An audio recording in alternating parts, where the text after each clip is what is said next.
Hi, I'm Charles with AniCap. The story begins with our absolute loser of a protagonist named Yuki, complaining about having to clean up every morning at school. His so-called friends that look like characters we will probably never see again have a good laugh. This is because they can take it easy, since Yuki is practically Mr. Clean and has unparalleled cleaning skills. Just then, all the girls arrive late to school as always, but the boys can't do anything about it since they are not granted powers like the girls are. Unlike boys, girls are able to gain powers simply by eating peaches. Yuki points out how useless his life is since all boys are playing life on hard mode from the second they are born. Our boy Yuki finds ways to make himself useful though, as one of his buddies asks him to fix a button on his suit like guys tend to do. Yuki pulls out his super manly sewing kit and fixes it up with lightning speed like a human sewing machine, amazing all his friends. However, the little nerd points out that his sewing skills don't help him get any ladies. Yuki's older sister taught him how to sew because boys are pretty worthless since they don't receive the benefits of the peaches. She taught him well, but she was pretty abusive about it, as she would choke him straight into unconsciousness if he didn't do it right. Yuki's side character friend wonders about his sister, but he is told by the other little nerd that it's a sensitive topic. It's almost time for Yuki to start looking for a career, but he begins to wonder if that's all there really is to life. Between having to work a dead-end job and all that sewing he does, he will be a risless dweeb forever. Yuki snaps out of this depressive state of mind and assures himself that there is something more out there. A place where he can make a difference without having to sew a single thing. Just then, the area becomes really foggy and a strong gust of wind pushes him back. When the fog clears, Yuki realizes that it's his worst nightmare. He has appeared in a place called Mato. He begins to freak out and searches for his phone to bring out the Mato instruction manual. Mato refers to an alternate dimension accessible via gateways, also known as doors. These doors suddenly appeared throughout Japan. Damages and injuries sustained as a result of monsters known as Shuki entering their world, or civilians accidentally wandering into Mato, are referred to as Mato mishaps. This little history lesson is good and all, but what's really important is what he needs to do now. When a civilian finds themselves in Mato, they're supposed to stay wherever they are and wait for the Demon Defense Force to rescue them. The terrified Yuki plans to do just that, but one of these horrifying Shuki appears to attack him. Yuki runs for his life from the monsters that look like they are straight out of Bleach, but arrives at a dead end, and several more Shuki appear. Yuki determines that he can't sew his way out of this one, so he has the bright idea to throw a rock at the creature. This shockingly accomplishes nothing and just gets it mad. Yuki then imagines what his body would look like after getting sliced up by this thing. He won't be able to sew himself back together, but he explains that he doesn't want his life to end this way. The demon isn't listening to his concerns at all as it's about to destroy him, but just then he is saved by a girl riding on a Shuki. This girl calls him unlucky for getting attacked so fast and initiates a fight with all the other beasts. She slices a bunch of the low anime budget demons in half with her sword, but she sees that the Shuki she was riding just had its arms ripped off. She knew the dumb thing would be too weak, so she continues taking care of business on her own. Her name is Kyoka, and she is the commander of the 7th Squadron in the Demon Defense Force. She tells Yuki to stay back, but he makes himself super useful by pointing out that things are getting worse by the second. Kyoka takes control of one of the Shuki by putting a chain around its neck, and the two get out of there. They are chased soon after, but Himari, Nei, and Shushu arrive to back up their commander. They report that there are no other survivors, so Nei checks their surroundings again. She finds that a horde of the low-effort monsters are approaching quickly, so Kyoka tells them to handle it while she takes the boy to safety. The girls instantly handle business as Himari does her best impression of Mega Man and transforms her hand into some kind of Gatling gun to put a bunch of holes in the demons. Shushu won't be outdone though and shows off her ability to grow into a giant like she's one of the Avengers. It becomes pretty apparent to Yuki that of all the girls that are able to get power from peaches, these girls are the cream of his crop. Yuki has only heard rumors about the Demon Defense Force, but seeing them in action now amazes him. The girls finish up the hollows from Bleach, and we see that they found an unconscious boy. They assume that their commander made it back to the dorm already, so they decide to go and check if the last site has been cleared before heading home. The little boy wakes up, but instead of being grateful for them saving him, he just looks around for his sister. Elsewhere, we see that the commander hasn't made it back yet, and she is busy reminding Yuki about the most important rule. When a civilian finds themselves in a Mato mishap, they're supposed to keep their mouth shut. Just then, they must stop as they come across a girl that Yuki remembers seeing just before going through the gate. This girl is just about to learn an important lesson from gravity, but luckily she is saved by Kyoka. Kyoka's Shuki slave is way too slow, so they have to abandon it, and she begins fighting all the demons chasing them. Yuki bravely protects the girl, but he must be saved as well. Kyoka quickly raises a barrier and tells them not to wet themselves, but the demons are beginning to break through. Things are looking bad even for Kyoka, and she begins to think about how she got stuck with a lousy ability. A look into the past shows some girls gossiping about her. She is known for being strong, but her ability sucks and they are certain she will never be Supreme Commander. Kyoka is determined to prove those dumb girls wrong and vows to one day rule over all the commanders. Time is running out and she thinks about doing something crazy.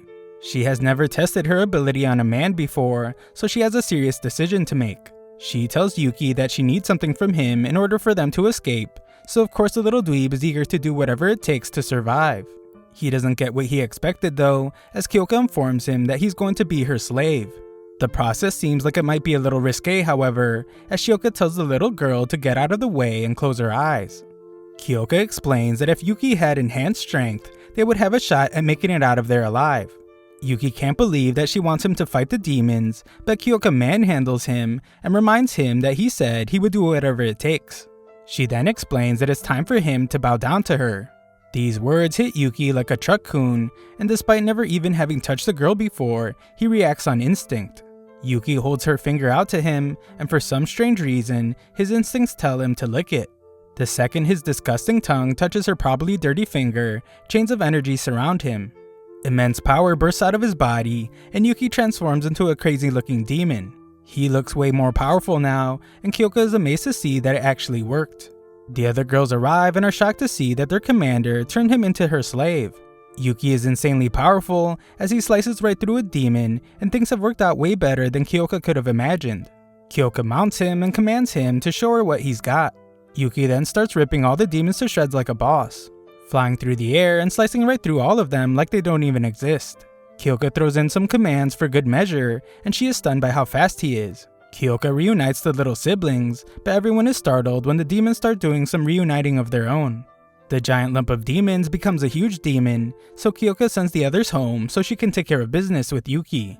She commands him to crush the giant, so Yuki bursts right through the little rock it was carrying. He dodges all of its attacks and trims a bit off the top of the demon's body. The thing blows up in a huge way, leaving all the girls that apparently haven't left yet to wonder who in the world this guy is. Kyoka ends her ability and reverts Yuki back to his very average and plain self. Kyoka declines the other girl's offer to return home like a jerk because she needs to have a very important and secret conversation with her new toy. She reveals that he surprised her, as she never would have guessed that an average Joe like him had it in him to turn into such a beast. She wants to make his job as her slave a permanent arrangement, but that statement alone makes our boy speechless. Before any of that though, there's an important caveat to her ability. She wasn't kidding as she plants a kiss right on Yuki's face. She pretty unfairly calls him a pervert and explains that this is the price of her ability. Since she is the master, she must, without exception, compensate her slave with a reward. As if that weren't crazy enough, the reward must be one that equals the work her slave does each time he carries out a task. Yuki's heart is pounding out of his chest, and he can't believe that his reward was a kiss. Kyoka explains that he worked really hard out there, and shockingly offers to give him another kiss. Yuki freaks out as she has given him plenty to dream about already, and declines the offer. He does probably the most awkward thing anyone can do in this moment, and accidentally hits her in the face. Kyoka sympathizes with him, and explains that she wasn't expecting this situation either. When the Shuki were her slaves, they only wanted slices of pork as a reward. Yuki on the other hand is a disgusting pervert, and she reveals that in these moments, her body moves automatically, regardless of how she feels about it. It's the price she must pay for her ability, so she plants another kiss on him. Afterwards, Yuki makes the dumbest looking face as he is still stunned to have just had his first kiss. Kyoka gets really serious as she explains that if even just one of the Shuki were to appear in the real world, there would be dozens of casualties. Her goal is to become Supreme Commander and exterminate the vile creatures for good. The current Supreme Commander is a loser though, and far too lenient. With Yuki's help, she is sure that she can reach her goal, so she insists that he work for her. Yuki surprises absolutely no one when he reveals that he isn't good at stuff like sports or academics. All he is confident in is his ability to be a maid and keep a house sparkling clean. That isn't a problem for Kyoka though, as she is all for a dude that knows how to clean. Aside from that though, Yuki showed a lot of bravery when trying to save the girl, even though he was just being a meat shield. Kyoka thinks he isn't too bad for a guy, so Yuki finally finds some courage and declares that he wants to be a hero in Mato. Yuki only has a life of monotony and mediocrity waiting for him in the real world. In this world though, he can turn into a monster that looks like something from a cross between Pokemon and Bleach. For the first time ever, he feels like he can avenge his sister's death. Most importantly though, the little perv says it will all be worth it as long as he gets his reward from Kyoka. Soon after, they go to the Demon Defense Force dorm. Yuki passes through the barrier and prepares to become a prestigious member of the force. Yuki enters with a completely new outlook on life. He is a totally different man now, and he confidently stands before the girls, awaiting his introduction. The girls just wonder who the nerd is though, and Kyoka just introduces him as the caretaker.